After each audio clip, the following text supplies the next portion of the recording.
सिंध के इलाके में राजा दाहिर सिंह, जो कश्मीर के आगे एक राजा की हुकूमत थी, हाँ, कुछ औरतों को उसने गिरफ्तार किया था। उसके गुंडों ने कुछ औरतों को गिरफ्तार किया जो मुसलमान थी।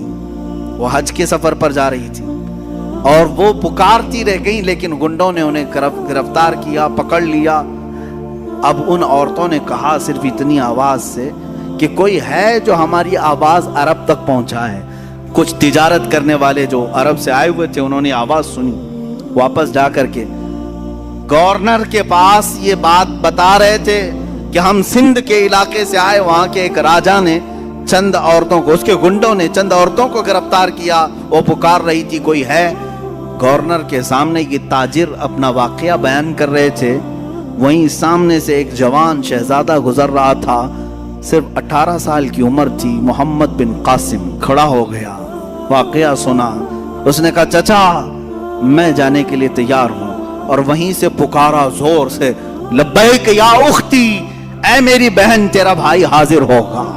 10,000 का लश्कर लेकर सबसे पहले हिंदुस्तान में आने वाला मोहम्मद बिन कासिम है। सिंध के इलाके में आए मेरे अजीजों, लूटमार करने नहीं आए थे।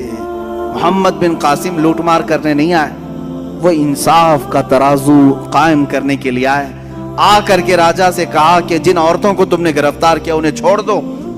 उसने कहा तुम होते कौन हो, कैसे मैं छोड़ दूं? ये तमाम बातें गुरूर और नखुवत की थी, तकब्बुर और घमंडी की थी। फिर उस जवान ने कहा तो चलो ठीक है, फिर दो बदू हो जाते हैं, मुकाबला करते हैं, जो फतह पाले उसके हक में ये जमीन भी, ये हुकूमत भी और ये औरतें भी। तो उसने मंजूर कर लिया।